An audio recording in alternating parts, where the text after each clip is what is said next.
Oh, my earpiece just came off. Okay, I think we're live. Okay, hi. Okay. Oh yeah, hang on. Let me just pause it on the other side because then it'll echo. All right. Okay, we are live. Hi everyone, welcome to my 8:15 p.m. Wednesday night live stream. And today I have a really fascinating guest. He's also a friend.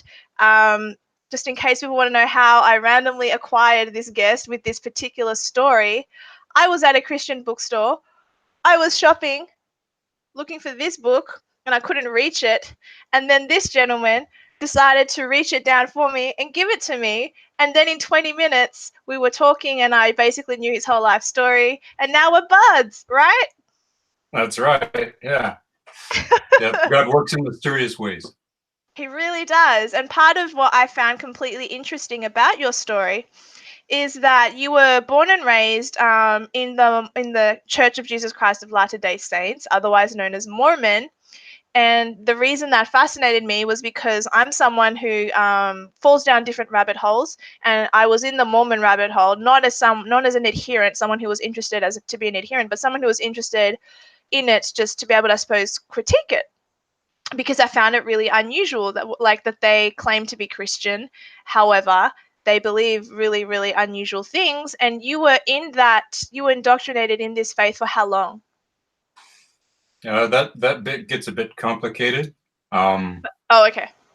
I guess the best I could explain that is one of my ancestors was baptized by Hiram Smith, who was Joseph Smith's brother. So it goes back in our family many generations. At an early age, probably about 13, 14 years of age, I began to discover what I saw as problems and inconsistencies, contradictions in the scriptures. And I began to drift away from it. But I didn't officially leave it or have my name taken off the rolls until much later in life, and a lot transpired in between then. So yeah, Okay. it's kind of a complicated question.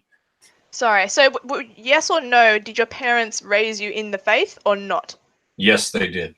Okay, cool. Right. Yeah. And is it a fair statement to say that Mormonism sort of preaches somewhat of a white agenda, or at least could one say that its origins started off that way? Yeah, I'd say that's very fair. A lot of people would deny that, but if a person were to Google racist comments in the Book of Mormon, you would find a number of scriptures on that. Yeah. Okay. So, also, there is a story that I don't know if it's in the Book of Mormon or if it's because I also know that, uh, like many other religions, Islam included, there's like 12 disciples that exist today or something that represent Mormonism, and then the main person, the Brigham Young or the Joseph Smith of right now, the current one, can say something, and then that can be a law sort of thing. Do you know what I'm referring to? Yes, I do. It's structured similar to the Catholic Church, whereas they have the head of the church, and then they have those that are just below, would be like the cardinals, but they're not called cardinals in the Mormon Church. But they have a structure similar to that. Yes. So, as far as I'm aware, uh, I don't know where this comes from, but there is a story that Jesus and Lucifer, who are spirit brothers, basically that means that we all lived in heaven at one time. And Jesus and Lucifer, no, Lucifer got jealous of Jesus, and so there was a division that happened in heaven. Right. And Yeah. this division caused the demons, certain fallen angels, demons, to side with Lucifer, and everyone else who sided with Jesus. But then there were neutral people who didn't want to take sides, and those are the beings who became black. Is that accurate? That is part of Mormon history. They actually taught that those that were less valiant were cursed with a dark skin. Yes. They And also then talk about the mark of Cain, the mark of Cain. which they believe to be dark skin and a flat nose. Yeah. Brigham Young made statements to that effect. Yes, he did. And you're actually a direct descendant of the second prophet of Mormonism, Brigham Young, correct? I think it's somewhere back in the background. There's facial similarities. I think there's a high likelihood because Brigham Young had many wives. We're talking probably upwards of 100, but 55 at least you can find on record. So and how many yeah, wives do you have? just one. Yes. I'm sorry, that was mean. No, you can't resist that one. Yeah, that's good. Yeah, well, I mean, it was a former teaching of the church, so I thought Yeah, it's a good question. yeah, I thought it was. Okay. And did I hate asking this because I will preface this first by saying that I know Mormons. I love them as people. I love the people. They're very kind. They're unusually kind. In fact, they're very very helpful individuals. So this is not Right. an attack on the Mormon Church. In fact, I didn't even think I'd delve too much into this. We'll be moving on from this subject very soon. No, But I'm fine with this. This is actually very good. good. Um, I'm saying that I to the love my audience. Mormon family, relatives that I have. I have friends that are Mormon. There And you will be a love them. number of them that actually see this video. So yeah, I want to tread carefully, but I want to be accurate Yeah, as well. So all exactly. these And things are a matter of history. They yes, can be and found. Yeah. yes, I completely agree. Sorry, I didn't mean to cut you off. But there are several people in the movement here in Australia as well who are conservatives and whom I love very much, and who I'm friendly with, who happen to be Mormon. So I'm not trying to cause Mm. divisiveness by raising this because I've already made videos in the past where I was quite hard on the Catholics and I said that Catholicism is technically not part of Protestantism. I got a lot of hate. I was kicked off a media platform for it. So Yeah. that's not my intention here. I want everyone to know that I love Mormon people. I just have a criticism about the ideology. Okay. So having stated all of that, I want to ask you whether you think it is fair to say that in your specific circumstance, is it fair to say that your Mormonism was part of why you felt that white people were in some way, shape, or form superior to other people of color? Myself being Latin, Black people, Native Americans, whatever the race was, were you of that belief when you started moving into the sort of more white supremacist world? Yeah, we had that drilled into us at an early age that those that had a dark skin were less valiant in the pre-existence. And of course, I don't believe in a pre-existence any longer. That's a Mormon teaching.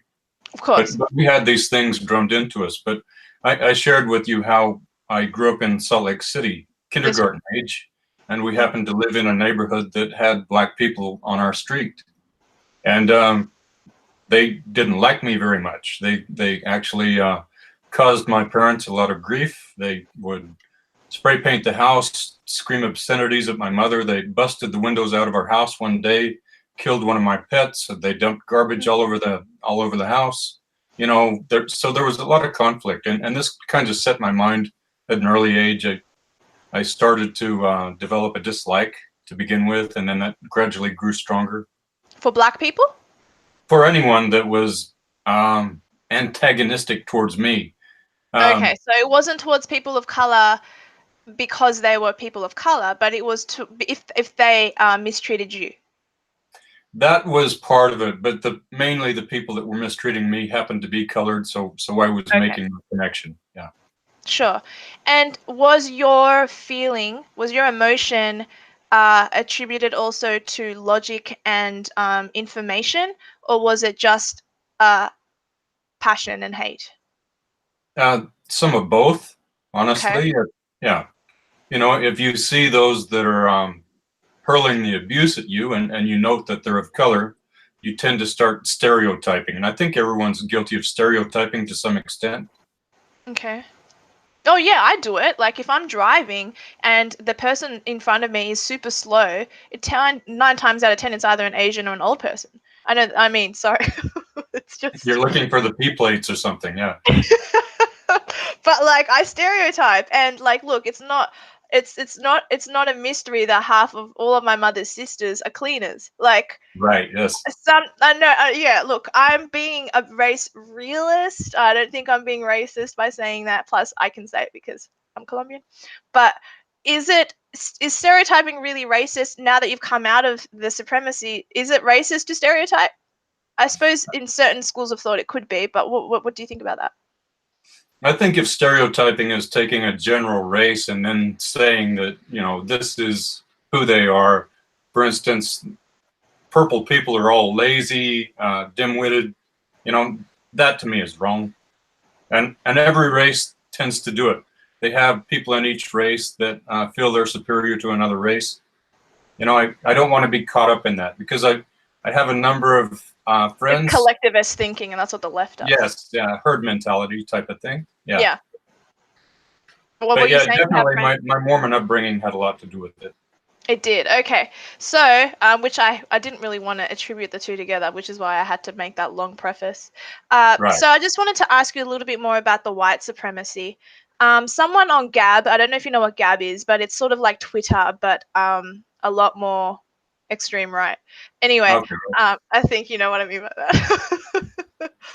And someone raised a good question, and I think I'll ask it. Basically, were you a racist or were you a race realist? That was essentially the question, because the two are not mutually exclusive, and the two sometimes can be conflated. Like there are studies that exist, and I'm a non-white person saying to you that there is spatial reasoning, and then there's verbal acuity and all of these things. And the Ashkenazi Jews are like 120 in their verbal IQ. Then the Asians are like 103 with their spatial reasoning. I've just got my notes here. The Latinos, my people, 90. Black people, 85. And it's difficult to absorb. It is. But I mean, there is nothing more genuine in terms of the social sciences than these stats. Like it's a mathematical certainty, and it's measurable merit. It's predictable. So how do you combat that with being racist rather than being a realist? Do you see the conflict there? I do. I certainly do. Yeah. And with some of the organizations that I was part of and some of the people that I was hanging around with, I had friends who were full members of the KKK. There was Aryan Brotherhood people, on and on.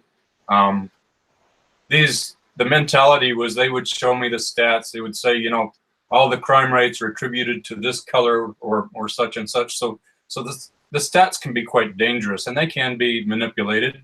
But I do know there's a real element. This particular study was not. Yeah. No, I agree. These studies can be very precise, but they can also be used to further the hate too. So. Oh, sure. That's very true. Yeah. Someone is saying that Dia is going to radicalize him. We don't need to do anything. I don't even know what they mean by that. But okay. Anyway, so well, also, how do you personally respond to this statement? And that is that white people, or the British people who colonized a lot of countries, are the ones who are responsible for our judicial legislation, the legal system that we have, the agriculture, the roads, the architecture, the economy, and how everything runs. Most of these Western societies, and the thing is, Christianity is I think part of the foundation of that. But Christianity exists also in Africa, and these countries have not. What I'm saying sounds so racist. I'm struggling to say it because I know this will be taken out of context by other people. But anyway, there are countries in Africa that have Christianity and haven't exactly formulated and constructed what European societies have. How do you personally, as a former white supremacist, reason that? Like, how do you talk your way out of that? Because that seems to be a reality, a fact.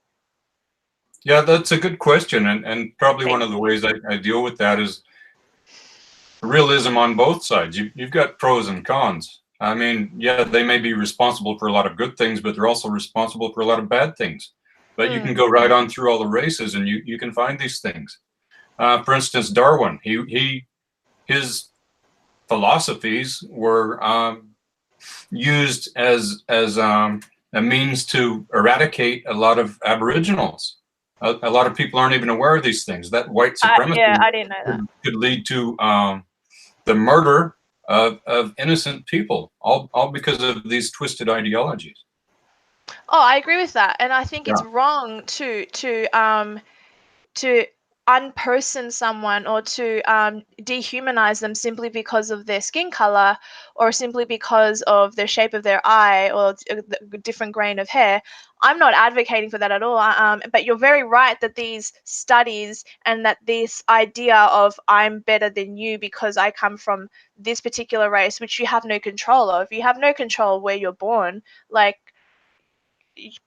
you don't. Like, I could have easily been born into a Chinese family. I don't know what God had planned when the seed was in wherever it was. Like, it's Right. very Yeah. stupid. Yeah, but definitely you're right that these studies and this supremacist thinking can absolutely evolve into evil, and many times it does.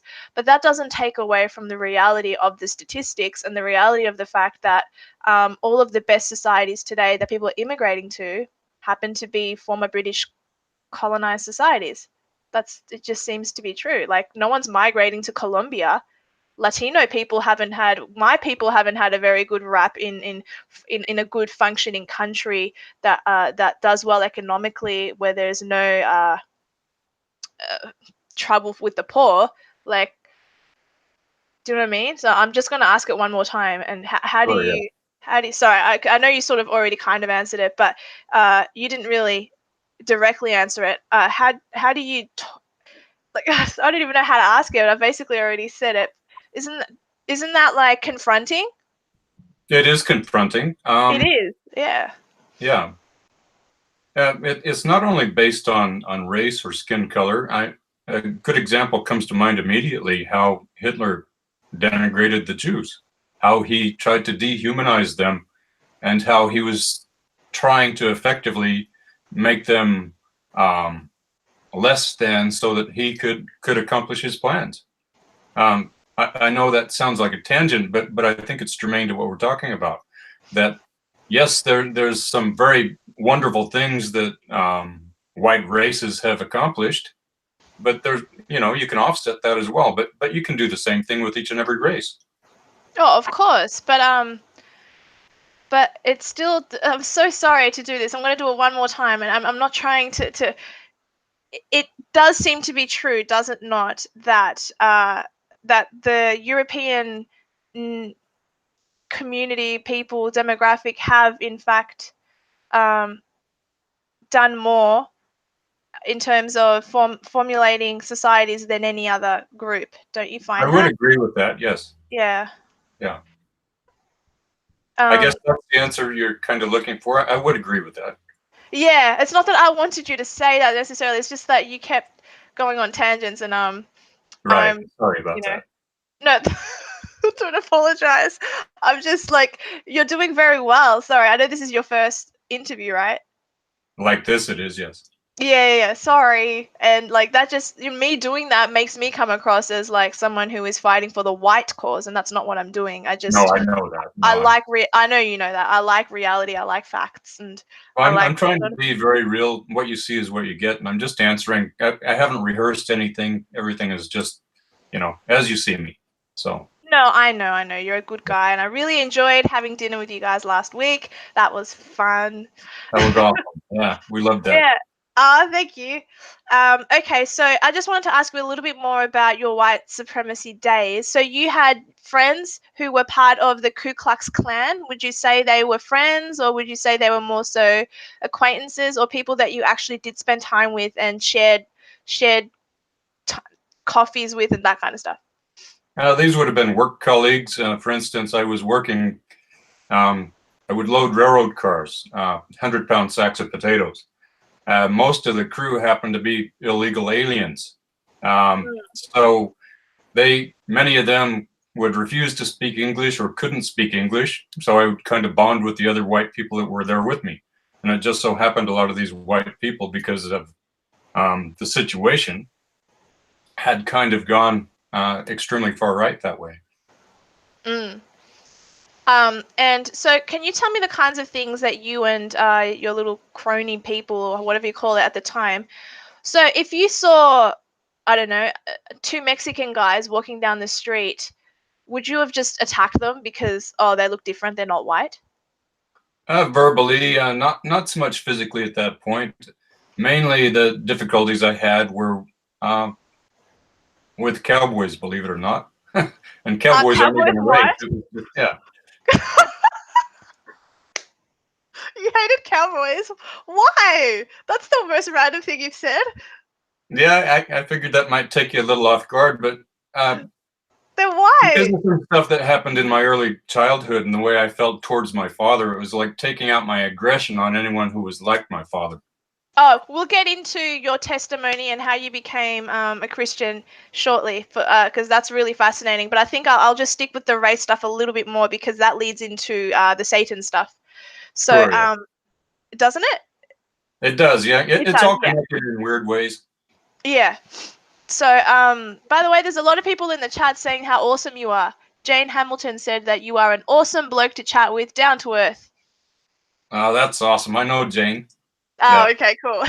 yeah. And everyone else is saying stuff about Jews and that there weren't 6 million, and I don't know. But anyway, Holocaust deniers and all that nonsense. Yeah. yeah, I have a yeah, yeah. number of Jewish friends. It's just absolutely ridiculous that people would deny the Holocaust. I don't deny it. I certainly question the the number 6 million. But I think I'm allowed to question that, but I'm not a Holocaust denier for sure. Oh, good. I Yeah, wasn't no. trying to push buttons. I didn't even realize your position on it. So, Oh no, that's okay. Well, because yeah. we've spoken about so much privately. We've spoken more about you than we've spoken about me because you're so much more fascinating. I don't know about that, but yeah, thank you. I No can't see the worries. comments right now, so yeah, if there's an interesting one, just let me know. Oh yeah, I'm reading them here and there. They're saying that I'm a Zionist shill. That's Oh, okay. all right. That's fine. They can say that. It doesn't bother Well, to me. me, the definition of Zionist is anyone who believes in the establishment of Israel, that Israel should come back to their homeland, and I'm certainly a Zionist in that respect. So Well, I if would be in someone that wants to respect call me a too. Zionist, I take that on board with gratitude. Well, how? Okay, so sorry. Okay, let's just delve into that for a second.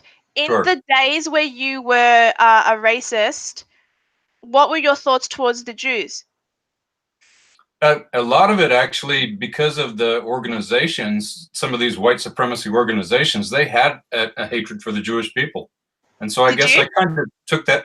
I didn't really firsthand because I didn't know any, but the ideology was there, certainly.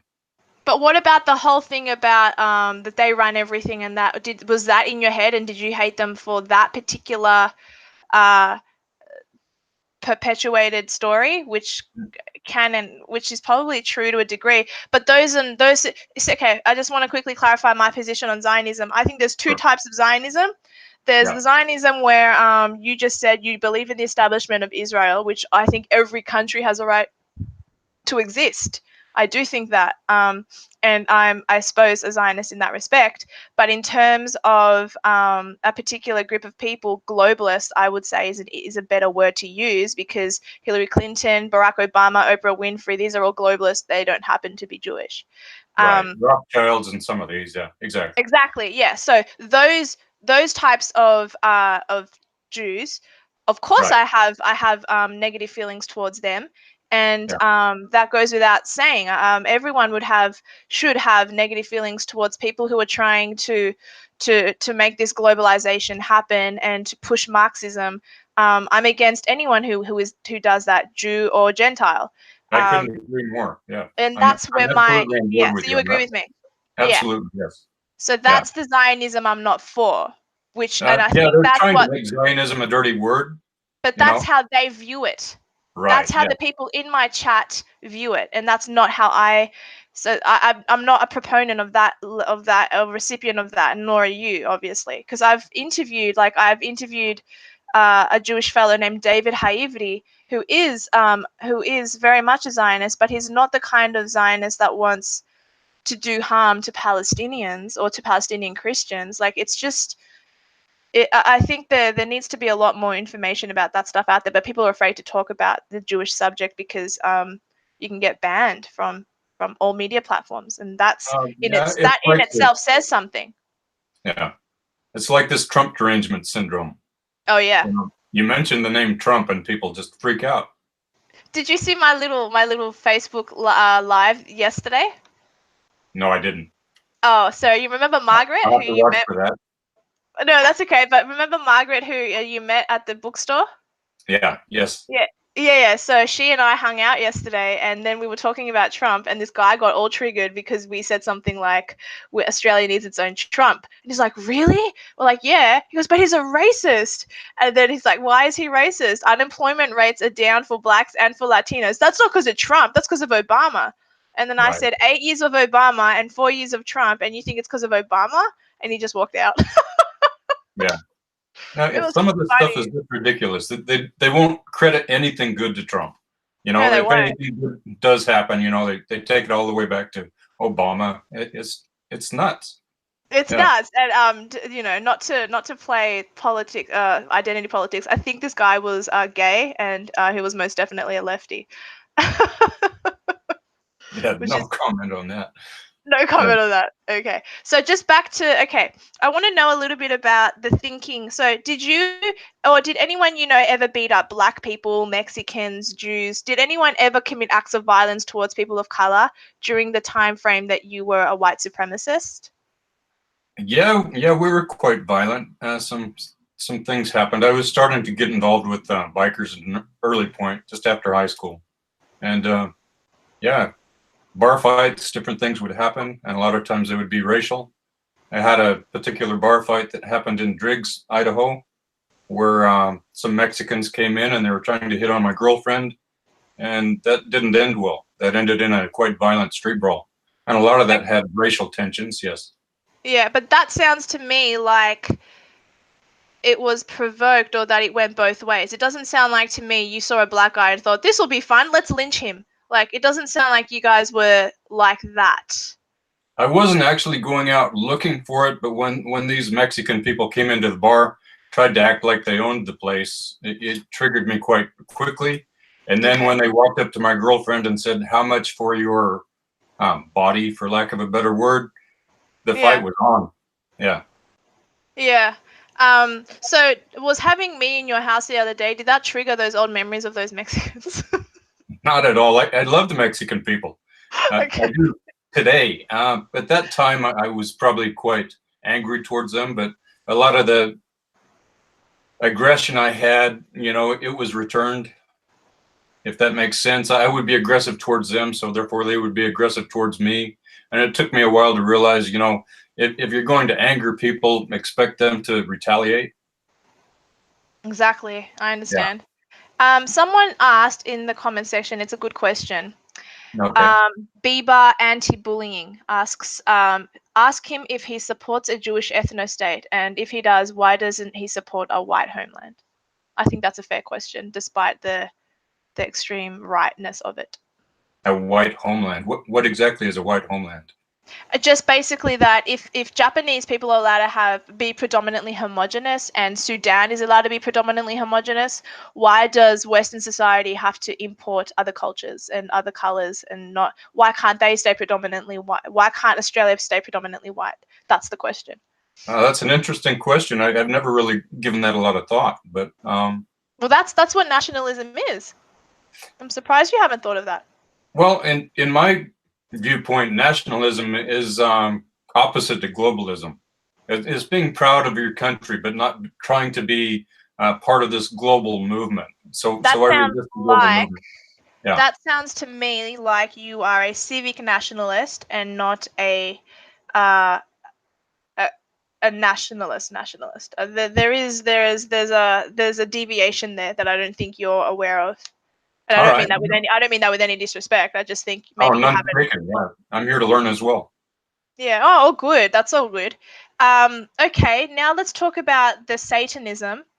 Sure. So you you started to dabble in. How did you enter into going from Mormonism to then entering into this white supremacist type mentality, and then start dabbling in the occult or Satan in general?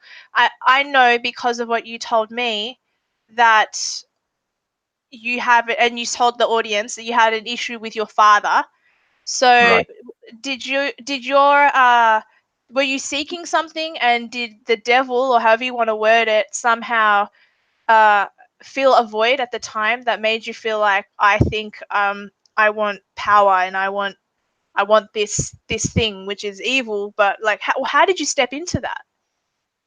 Okay, this might take me a few minutes to frame, so I'll just kind of back up a bit. Go ahead. I'm just going to reach for a can of Coke. I hope you don't mind. No, that's fine. Yeah. So after moving from Salt Lake, I already started developing this dislike towards people because of the bullying and abuse that I had received there. I had a bit of a speech impediment, ankyglossia. I couldn't speak very well, so I talk kind of funny. You know, it's like if you put your tongue on the bottom of your mouth really tight and you talk funny, you sound retarded. You know, and as a child, kids pick on these things. And I also, I'm autistic savant. I've got Asperger's. Basically, yeah. You're a savant? Yes. You didn't tell me that in our discussion. It comes out in different things. That means that you're like, that means that your IQ is like right up here, but that your social awareness is down here. But you seem fine. There's pros and cons. Pros and cons. So I can show you quickly.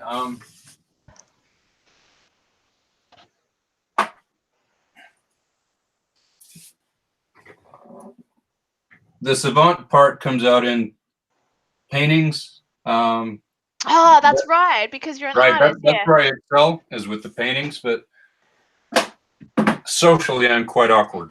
So I don't know if you've noticed that yet, but I can be. No, I actually haven't. Do you know that I don't know if I'm autistic in any way, shape, or form, but I kind of suspect you are, honestly.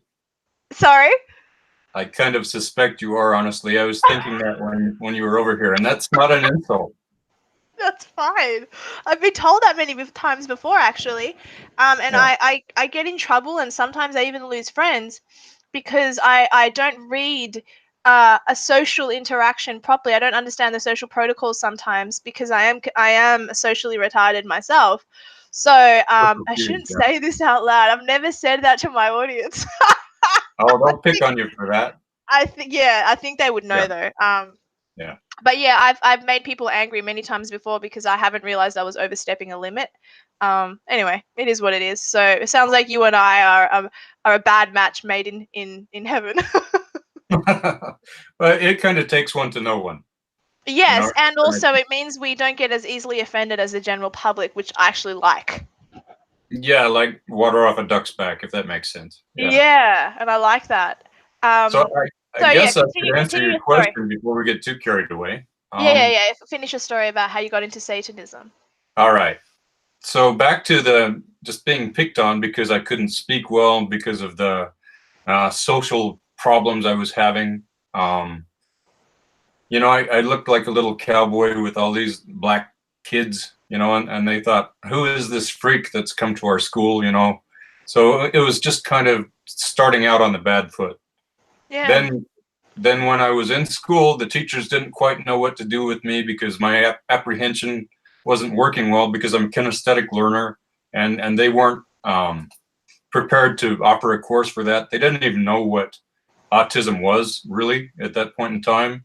It wasn't very popular. So they just thought, oh, this kid has a learning disability. And they would put me off in these special classes. And there wasn't much to do in these special classes. And I'm with these other kids who I wasn't that interested in because, you know, they all had their various problems and challenges. But there was a set of encyclopedias.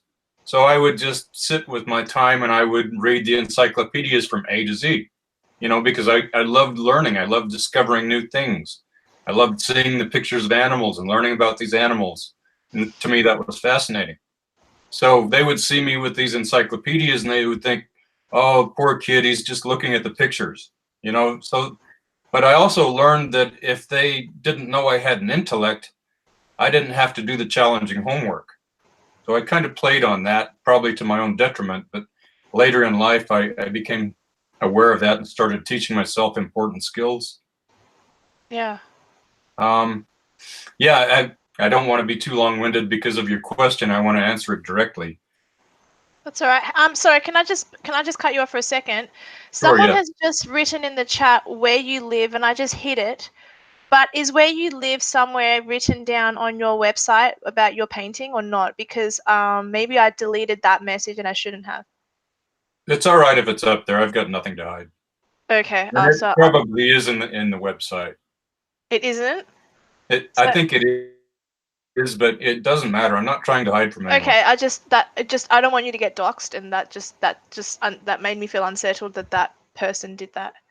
Okay. Yeah. So I'll put it back up then. If Yeah, that's fine. I don't want to be accused of no free speech. All right. Go ahead. Continue.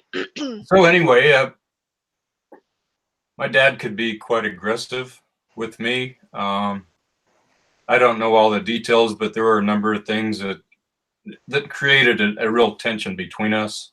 I won't go into the details of all of that, but I can tell you that, there were occasions when I was up in the top of the barn and I made him angry. I can't even remember why I made him angry, and he backhanded me and I went flying out of the barn. I landed on the ground and my head was a couple inches away from a scraper blade on a tractor. So this is just to give you an idea. Yeah. And one time he came after me. He's whipping me in the face with a big fiberglass horse whip. He's dragging me by my hair and skinning my knees. Shit. Yeah. So all these things that it added up, and because of the teasing and stuff that I was receiving in school, it made me very introverted. Yeah. Well, can I just say I was bullied a lot as well, and I never entered Satanism. Oh, good. Yeah, these aren't your normal triggers. I know that. I'm not trying to blame it on the abuse. No. Sorry, I was just being mean. It's okay because we're both, autistic. But Yeah. No, I had.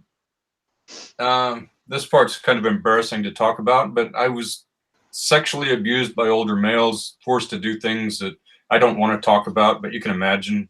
No, don't worry. I wasn't even. I knew that, but I wasn't actually going to bring that up. But you brought it up. Yeah. But yeah. So yes, a lot of females are sexually abused when they're younger, but so are males. Yes, and I'm aware of that. That isn't talked about so much because it's not a manly thing to talk about, but I think it's very relevant to the discussion. But that kind of abuse is enough to make you really hate humans. Yes, absolutely. And as I was finding the Mormon stuff was not adding up, we were basically forced to go to church, and I didn't want to go, but reluctantly I would go because I'd have so much pressure from my parents. I used to go with Neil Peck. He's a very close friend of mine, but we would try and skip the classes. We'd sit out in his parents' car and listen to the car stereo when we're supposed to be in the Sunday school class. Good on Neil. Yeah. Yeah. But because things weren't adding up, I started to think that all these, the Book of Mormon, the Bible, all this stuff that these authority figures, including my parents, were telling me, it was all nonsense. So why should I listen? And I began to rebel, and this hatred for, things my dad had done to me began to grow and grow. And I was thinking if I should say anything in this interview or not, but I think I will, because I think it's important for people to know that I was actually Don't say if you don't want to. approached by what I would call some demonic being or a spiritual entity of some kind. And it basically told me in a voice I could understand, I'll be your father. I'll make people fear and respect you. Just follow me. And I thought, what is this? I wasn't attributing this to Satan or anything like that. I didn't think of it as a demon. It sounded like a friend, and I started to have communication in some sense with this being. So you might say, have I ever seen a demon? No, but I've certainly experienced communication in various ways. And this started some twisted thinking. I mean, my dad used to lock me out in the garage with the lights off, and I'd pound on the door and I'd be crying so hard I couldn't cry anymore, and finally he'd let me back into the house.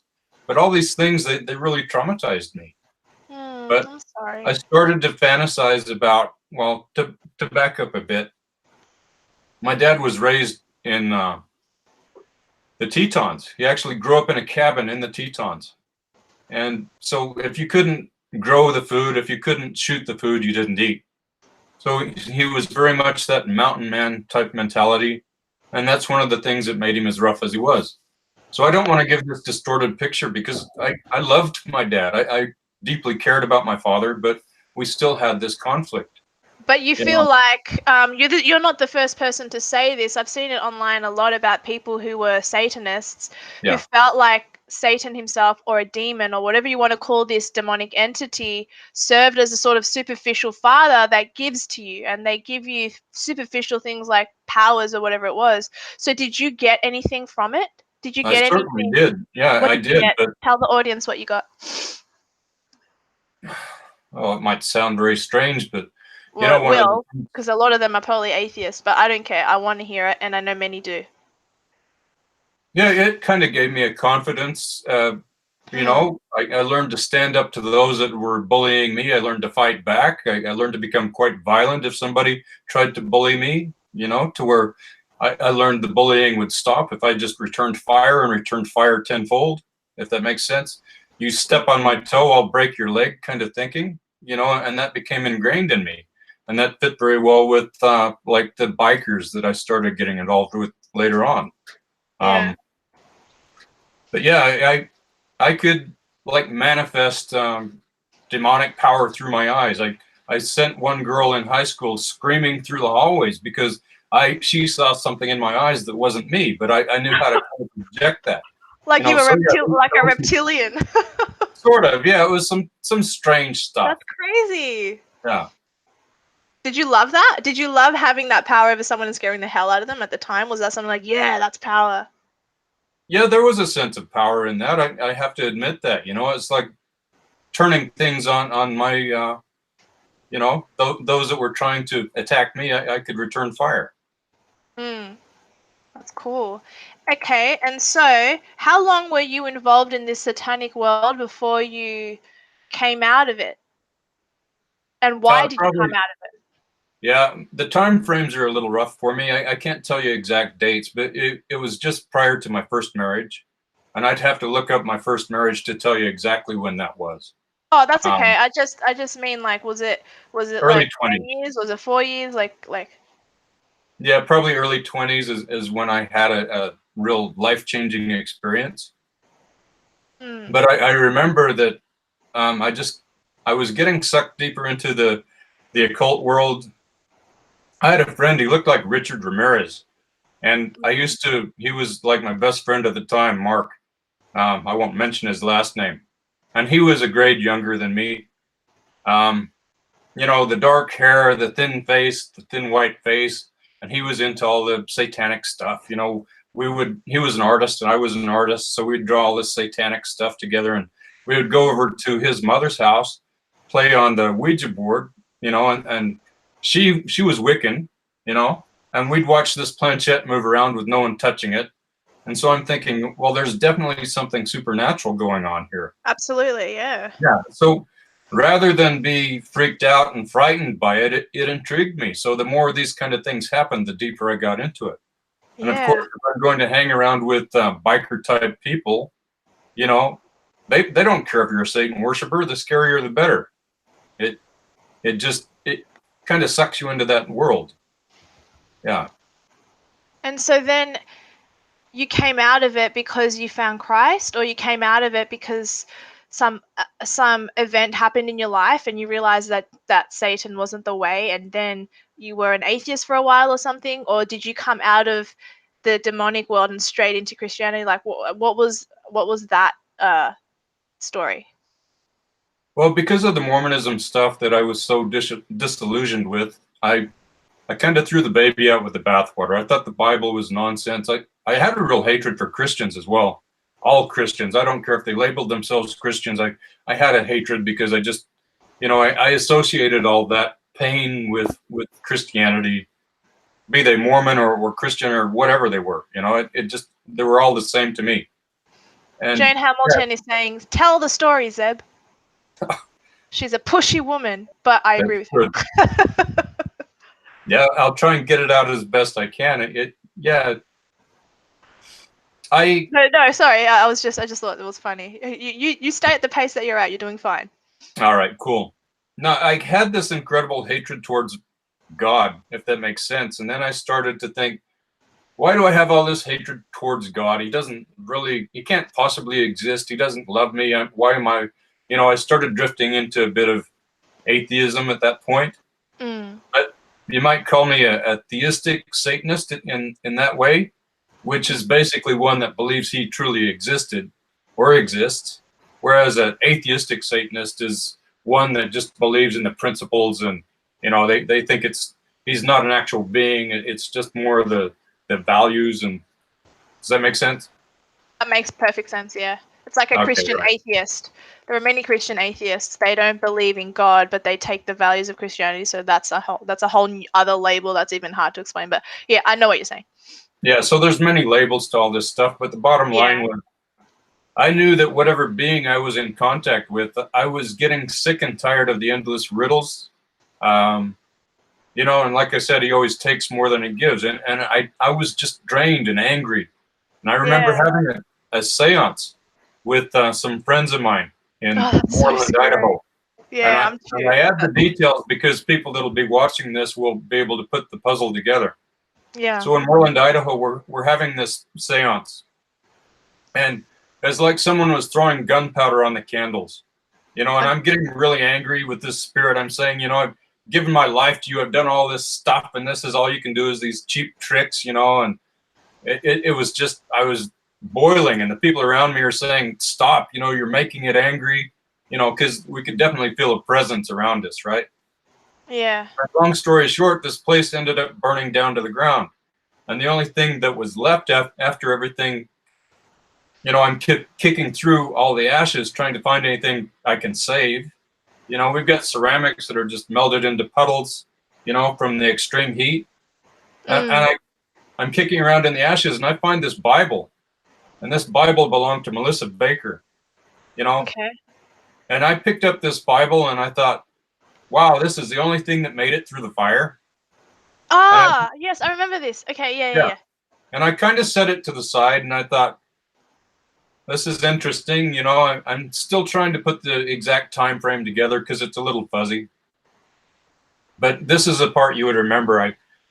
Later, because I'm so fed up with the empty life, the drugs, not having any money, just being alcoholic, a waste of life, basically. I'd driven all my family and friends away from me. And I thought, this is it. I'm really tired of this life. And at that time, I had a dog with me, and his name was Zeus. He was like my best friend in the whole world. King of the gods. Yeah, well, he was half lab and half pit bull, and he was jet black. Oh. And he absolutely loved me. That's good. He was my companion through all these hard times. And this is where it's interesting, because I used to have these huge speakers, and I didn't care about the neighbors. I'd just crank it up, and they, the whole block could hear my music, and I didn't care, because that's kind of how I was at the time. I feel bad about that now, but so I'm playing Blue Oyster Cult, Don't Fear the Reaper, over and over again. I'm playing it at full volume. And then I decide to go out into the apple orchard, and I'm just going to end my life, right? So I thought, if I'm gone, there's not going to be anyone left to feed my dog. I don't want to see my dog starve to death, and because my dad, he used to butcher animals, and he taught me to do that as well. He was so good at it. We used to actually get a lot of business from the local community because we were cheaper than the local butcher. So we did a lot of that, and I saw a lot of blood. So killing was not something that scared me. Okay. I just thought, it's just a door, it's just, we all live, we all die. But I remember having tears in my eyes, and I called Zeus up to me, and I said, I knew that this was the time. So I had this 357 Magnum pistol, and he's looking up at me with these big brown eyes, almost like he knew what was going to happen. And I know animal lovers are going to hate me for this, but it's part of the story. And I love animals probably more than anyone. So if anybody thinks I hate animals, they're wrong. I was doing this because I didn't want him to suffer, but I ended up shooting him. And this just tells you the seriousness, that I wasn't messing around. Yeah. Okay. And after this happened, he was laying there next to me. And I put the pistol to my own head, and I was thinking to myself, wherever you went, I'm going to go, you know? And I started crying out to God. I said, God, if you're real, you know, if you care about me, if there's anything to this, you know, if there's anything in me worth saving, please forgive me and please show me. And I nearly pulled the trigger. Yeah. And I felt God's presence overwhelming like I've never felt before in my entire life. And he said, I love you. I have a plan and purpose for your life. And see, this Yeah. didn't make any sense to me because in Mormonism, I always thought I had to climb the ladder in order to earn God's love. You know, that Yeah, and was the that's moment what that I learned. organized religion does. That's man's fault because of man, we believe we have to work to become really good, and we can't. We're physically and mentally and spiritually incapable of being morally excellent. You're absolutely right. And you couldn't have said it better. But Thank you. that was the moment when I said, you know, my salvation prayer. That was my altar call. But nobody ever told me what an altar call was. Nobody ever taught me about salvation. You know, this was unmerited, undeserved favor. Mm, And I remember just crying, you know, God, how can you possibly love me after all the people I've hurt, after all the things I've done? I'm no good. How can you love me? And I'm just crying so hard. I'm convulsing, you know. that's And really. it just, yeah, That's this sorry. was It's about completely, the dog. pardon? Sorry, just the story about the dog. Yeah, I'm not trying to make people sad. I'm I really know. not. I didn't know I'm, that. yeah, I'm just telling it like it is. You know, Mm, just this is me. You know, I'm just putting it out there, just exactly the way it happened. You yeah. know, I'm Does not that trying haunt to you? sugarcoat everything. Does that Yeah, still haunt you today? it does. It Yeah. does. It really does. But you know, shortly after that, I thought, well, I better do something then. You know, if God wants me to stay alive, I better find a way to keep myself alive. So I ended up calling a suicide hotline. Yeah. I'm just And the gonna. funny Sorry. thing was, Give me a next thing I know, my property is just being swarmed like SWAT teams everywhere. sec. Yeah. And which makes sense because here's this crazy man. He just shot his dog and he's got a loaded firearm. And, you know, so I've got cops coming from every corner of the property, you know, guns drawn. You know, it was like something you see in the movies. They ended Yeah. up taking me into a mental asylum where I ended up meeting my first wife. Yeah. Well, Yeah. that's good. So I'm probably more than answering your question, so maybe I should back off a little bit and let you ask some more questions. Oh no, that's okay. I just had to. Sorry. If you think at any point that I'm getting distracted, it's only because the comment section is really crazy. I just had to hide someone for their comments because they were being overly nasty, and they're usually quite okay No, with that's me. all right. I would love to see some of these comments. Is it possible to leave them up? Because I'd like to review them later. I can Uh, take it. no, I know you can, but some of I think I might have misunderstood, but I think someone said that do it like you should have done it, as in you should have killed yourself. I think, but I could be wrong that's how I've understood it because I'm trying to prioritize you over the chat, of course. But Yeah. people do have interesting questions. How come you can't see the chat? Didn't I send you the link earlier? I'm trying not to get too distracted by it. I'm trying to focus Oh, more on what okay. you're saying and what I'm saying. Because if I Don't sit and worry. look at the chat, it'll just be totally distracting to me. No, that's fine. Whereas I'm kind of used to doing both. Yeah. Um. Dulari said that they did say it. Okay. I wasn't sure, so she's reading it. She's probably disgusted with my audience. Oh, you know, there's a But I lot of can't Mormons help. when I I was can't. talking about this stuff that said, yes, you should have killed yourself. You know, it's a shame you didn't succeed. You It's know, so basically I'm that's what used I to those thought I comments. read. Yeah, Yeah. but just to say, my audience is lovely. They're fantastic and they're varied, and it's all different kinds of people. And it's people on the far right and people Yeah. on the left who don't like me, and then a lot of centrists, which is really good. But I'm not worried about the audience and their comments. That's fine. I can tell you don't care. That's good. Someone Yeah. did ask earlier, have you read the Talmud? That was further up. Did you want to just quickly touch on your thoughts on the Talmud? Ah, I Just to know sort of there's just some to things divert. like actually I've studied a lot as far as when I came out of Mormonism. I actually studied Mormonism much more in depth than I did when I was an actual member. Oh, cool. And I found that Mormonism came out of Freemasonry, so I studied Freemasonry extensively. I had a copy of Morals and Dogma from Albert Pike, and I'm reading all this stuff about Lucifer and that, and how he's their star. We could go on, but basically how Freemasonry came out of Catholicism. And I had a thirst to really understand why, but I started to see a pattern. It's like the same garbage, just different wrapping paper in all these different cults. And I'm sure I could offend a lot of people right now just by naming all the cults, but anybody who knows me already knows that about me. So, Yeah. I'm not pulling punches that way.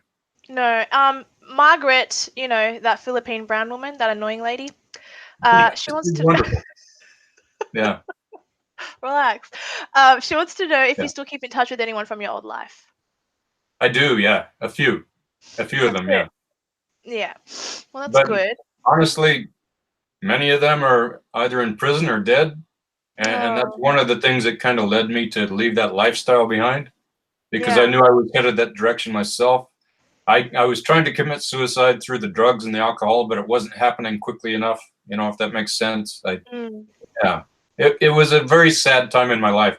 Do you remember me showing you the painting of the bear and the wolf and all the despair in the background? Yes, I remember. I've seen all of your beautiful paintings. Well, many of them. Thank you. Well, that was all about what we're talking about that time of despair that led up to the attempted suicide. Oh, yeah. Okay. That's crazy. Someone just wrote in the comments, it's Freemasonry came out of Catholicism. What? Through Ignatius Loyola. Yeah. We could spend time on that, but there's really no need to try and flesh all this stuff out. No. That's another live stream with you. That's a whole different subject. But yeah. Which is interesting because they pretend to be enemies on the surface, and then underground they're actually shaking hands. It's like these globalists that are funding both sides of the war. There's a lot that goes on other than what you read on the surface. So it's a complicated subject. So there's a couple of questions popping up, which I'd like you to answer quickly because I still want to get back to your testimony on how you became a Christian. Okay, yeah. Because I know a lot of people want to watch that. I don't know how many of the people in the chat want to watch that, but I know a lot of people will want to watch that. Yeah, that's what I want to spend the most time on Jesus, exactly. not the Satanism. No, I'm all for Jesus. All good. So it's Just Saying wants to know, does Zeb believe that Palestine should be liberated? Well, I don't even know why they're asking that, but it is a good question, even though it's not. I believe Israel has the right to their homeland. I don't believe that they're occupying Palestinian land. As far as the Palestinians, it's very clear to me that Israel is doing their very best to defend themselves. But if it were possible for Israel's enemies to take them out, they'd do it in a heartbeat. So God is truly watching Israel. Without getting too much into the politics of that, that's my stance. But I believe Israel has the right to be there. Oh, same, yeah. What about Iron XXV1 1010? I forgot what that means. Anyway, Iron wants to know: did he read any of Christopher's books, like Secret, Not Sacred? Christopher Hitchens. No, I wasn't. Like Richard Ramirez. Richard Ramirez was a Satanist, right? He killed like 13 people, I believe. He wasn't part of a formal coven. He didn't read a lot of books. That was more the type I was. I wasn't into a formal coven. I hung around with people that were very similar to me. They're into the dark stuff, and I was probably hanging around with people that had committed murders. I felt safe among them, if that makes sense, because they scared the daylight out of anybody who would, want to be aggressors. Yeah, that's kind of a side note. I won't go too much into that. Okay. All right. So you had a moment after you unfortunately took the life of your pet, and you made a phone call to a suicide hotline, and then what happens? Does the Holy Spirit one day just fill you? Do you end up going to church? Does a Bible verse like speak to you and you hear choir music type of moment? Like what? How long after that particular moment with the pet did you become born again? Okay, this is where it's interesting, and I'm still trying to figure this out myself. Okay. But there were a moment there where I had this Bible of Melissa Baker, the one that survived the fire. Yeah. And I had this Bible, and I'm thinking, maybe I should take this book seriously. So I'm thinking it must have happened after the suicide attempt. Otherwise, I wouldn't be taking it seriously. Mm.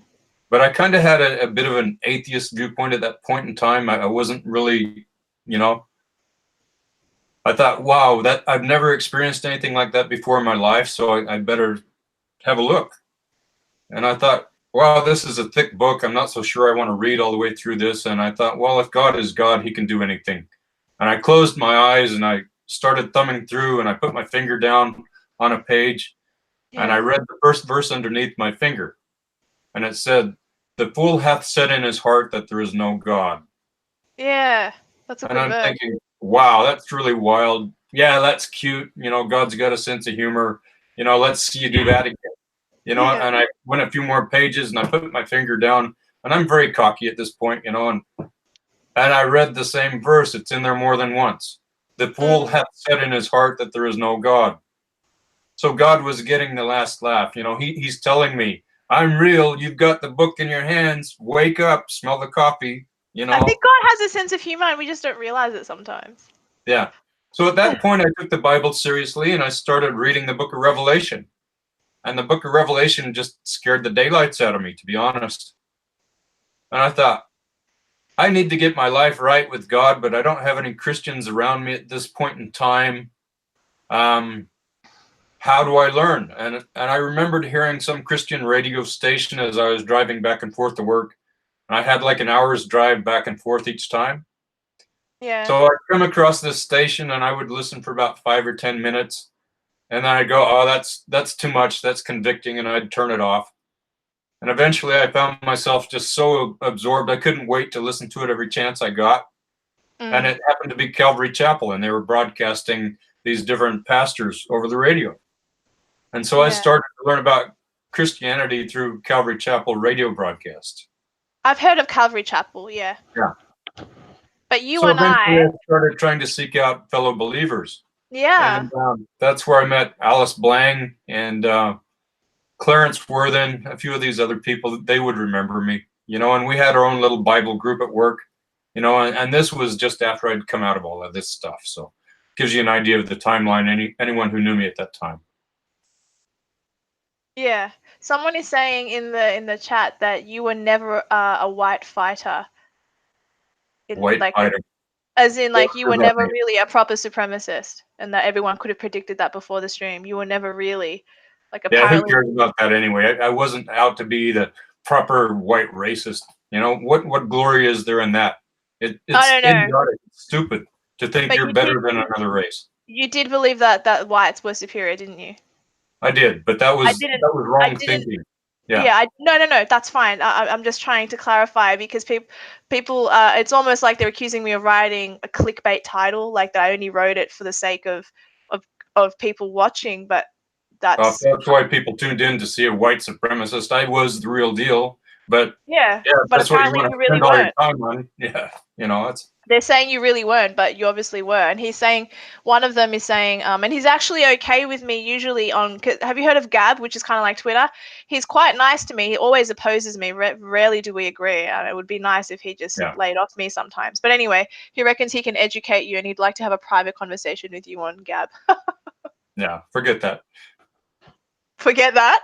Yeah, forget that. I don't have time for that. Fair enough. I'm usually willing to hear everyone, even if it's moronic. I'm usually willing to listen. But cool. And so it was into your. So after all of that, listening to Calvary Chapel, you became a born again Christian, a real full-fledging Bible loving Christian.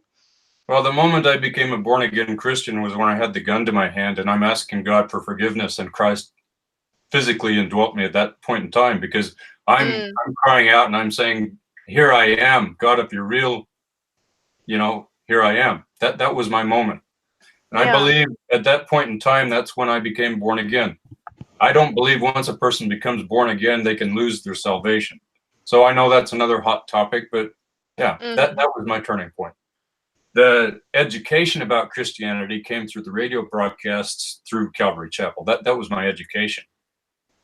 Yeah, I understand what you're saying. Where you and I tend to sometimes oppose each other, I think, which is interesting, which we're not going to delve into. I just thought I'd bring it up for the sake of uh, a nice tangent. Is that you are in favor of certain Christians, like public Christians, that I'm not, and vice versa. I think All that's right. funny. Like you and I agree that Joel Osteen, for example, is like a false prophet. But Well, you're he's saying that Mormons are Christians, and yeah, as nice as yeah. that sounds, knowing what I know about their theology and teachings, I can't honestly say that. And someone like him to actually say that, I think, yeah, that really turns me off of him, honestly. Mm. Yeah. Yeah, that's funny. And so you're married now, Yes, yes, to a lovely lady, I am Delari. Yes. Hilary. She's in the chat. Okay, right. She's been very. I don't think anyone knows who that she is in the chat, but you've said her name. And just a random question: is your wife white? No, she's actually, well, she's Welsh, and the other half is full Indian, West Indian. Would you Delari, do like you me want to to make your bring her in here? debut? Yes, I do. I want the people to see what a former white supremacist married. Sure, yes. Yeah. She has a beautiful tan year round. I know. I'm very jealous. She can get quite dark if she wants to, but yeah, Someone is calling you a absolutely race gorgeous. traitor. Oh, a You know, race trader. you're Yeah, a I'll, race I'll take traitor. that, sure. Yeah. Delari, you've Yes, infested this man with your brownness. I know. It was brown, and I said, "You're a white supremacist?" But you can You were obviously like, see the difference in our skin color now. yeah, for sure. I Yeah. just think it's funny that like you ended up, you heard this man's story and you were like, count me in, sign me up. Yeah. Most sane people would have run, but no, Delary didn't. I'm going to read this really interesting chat that you guys are on. Oh yeah, I'm sorry. I hope you're okay and it hasn't triggered you too much, Delari. I just think it's hilarious. Okay, good. That's the best way to take it. Yeah. Well, if it's getting interesting comments, that's something, right? At least it Yeah. shows people are watching it. Well, she's been commenting throughout the whole thing. Someone thinks you're a degenerate. Oh, okay, right. Yeah. Yeah. I guess Yeah, give race me your mixing. best shot, whatever. You know, the Bible actually condones race mixing. People say it doesn't, but it does. I Did you know? understand, yeah. Did you know? You probably do know because you know the Bible a lot better than I do. But if someone wants to try and derail the argument about race mixing, now I'm all for race preservation. I don't want each group to lose its specialness. So I'm not against race preservation. I even made a video about it. But at the same time, we have free will, and I think it's okay to mix if you really want to as well. And Joseph married an Egyptian woman and had two half Jewish, half Egyptian kids. Right. Moses had an Ethiopian wife. Yep. Hagar, I think that was Abraham's concubine or slave or servant. Hagar was Right. an Egyptian woman. The Bible is riddled with old prophets and stories of Jesus Christ himself is a descendant of Rahab, a prostitute woman, and That's right. she's not a Jew. So Well, the you look at argument. Jesus when he appeared at the well with the Samaritan woman. That's right. Yeah, that's a good example. Yeah, definitely. I just think it's because a lot of people quote the Bible as a way of promoting nationalism, and that's fine. I think I can absolutely get on board with nationalism and race preservation to a point, but I do think that white people have a right to their own land. I think you and I slightly differ on that, and that's where I'm a lot more right wing, I suppose. But Okay. in saying that, I'm not against race mixing, and people. I made a video about it actually. People get quite triggered by that, but yeah, they shouldn't because it's silly. I don't know. I just don't understand the thinking. But At the end of the day, we're all God's creation. It doesn't matter what color your skin is. That's really my view on it. I love Latino people. I love black people. I've got some black friends. You can go through my Facebook page. You can find all kinds of colors. It doesn't matter to me. Mm. Yeah. Miscegenation is bestiality. Why would you write that? Do you think I'm miscegenized? Am I bestiality? Just saying. That's a stupid thing to say. Anyway, Yeah. actually, I have on my channel in the next couple of weeks coming. You might be interested. My friend from Ghana, his name is Kwaku, will be debating with my friend Blair, who is an Australian nationalist, about nationalism at large. And because it's not really a subject that I think you know about in a political sense, because obviously you're more theological, whereas I'm a little bit political and theological. Sure, yes. You might like watching the debate. It'd probably interest you. Yeah. Thank you for that invitation. I'm definitely watching your channel. You know, different things. I'm learning a lot. That's good. Tell me what's okay. Sorry, I'm a bit a narcissist now. What's your favorite video that I've done? What have you liked of mine? Like Well, the personally, one I not- posted, I'm trying to remember exactly which one it was. It's where you're talking about religion or relationship. why we need religion. Oh, why religion exists. Yeah. Yes, no, it's the reason we have religion. That actually didn't get that many views, but I'm glad you liked that I one. think that was a beautiful video. I think you were right on target with what you said there. Yay! Thank you. Yeah. That's very nice. So yeah, Well, I was excited to do this interview because you're very intuitive. You know, you ask the hard questions. You're an activist. You know, it all works well. oh, thank you. No, I'm really happy to have different people on. Like I like to get high profile guests, but it's not even about that. Sometimes it's just about having a fascinating story, and you definitely check that category. Well, I'm And certainly not high profile. I'm but you yeah. are fascinating. Thank you. Very fascinating, and you have the Holy Spirit dwelling within you, and it's really good. And I've actually, so if anyone who is interested in Zeb and they want to know what he does for a living, he actually happens to be an artist, and I have added his website into the description box below. So if anyone wants to hire him for anything, I'm sure he'd be super excited to look into that kind of stuff. If anyone wants to have a conversation with him, you can hit him up on that website, right? Well, thank you for the plug, but I'm not doing commissions anymore because Oh, it I kind thought of you limits, were. That was the it point of limits me my adding. creativity. If I'm constantly doing cats and dogs for people, I can't really do the other stuff. Oh, okay, that's fair. Okay, well, that's it really. I think. Is there anything else you wanted to add before we go off live? Yeah, absolutely. I'd love to share some of my favorite scriptures if I could. There's Oh just a yeah, couple. please Can I do. do that? Yeah, you can. There's another question in the audience. What are your thoughts on Notre Dame? Yeah, there could be a lot in the background that people aren't talking about. I mean, there's been a Definitely. lot of vandalism of churches there. There seems to be a pattern. I think they're trying to prevent a civil war at the moment. You know, if they pointed out certain groups, that could lead to something big. So, yeah, that's probably a dangerous subject. Maybe I'll leave that one alone. Definitely true. Yeah, well, I've got these What your scriptures here. favorite Bible verses? Go ahead. Yeah, I'll just read it off my phone. Okay.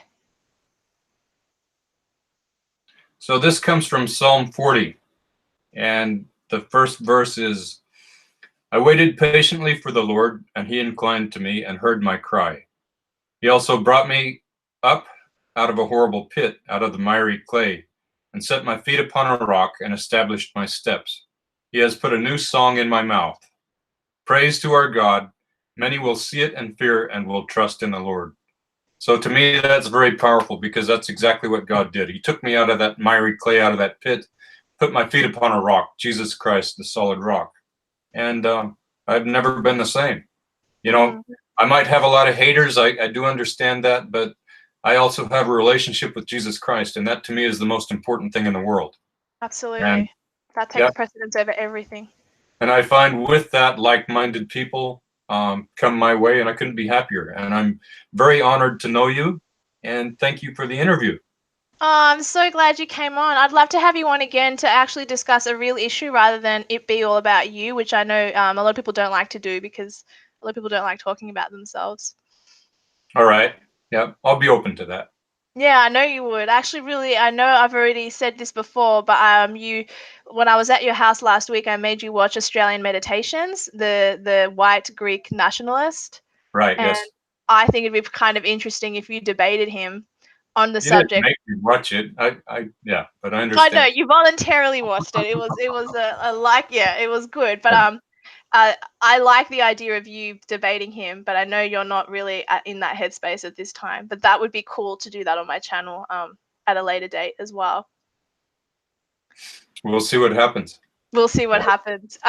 So just for now, guys, thank you for tuning in. Tune in tomorrow for my release of my next video, just a normal video, edited video. And then tune in next week, next Wednesday, I have the controversial Senator Fraser Anning. I will ask him the questions about the egging, and hopefully you guys will like that live stream as well. Cool. Is there anything else you want to say, Zeb? Just God bless, and Jesus is the way. He is the truth and the life. And no other shall come. I Yep. already stuffed it up. That's all right. Yep. Read your Bibles. Yes. Well, I have one right here, but it's more like it's background. All right, I'm No, gonna stop the awesome broadcast. interview. Thank you very, very much. No, I had a blast. This was so fun. All right, I'm So gonna did stop. I. Thank you. Yay! I'm gonna stop the broadcast now.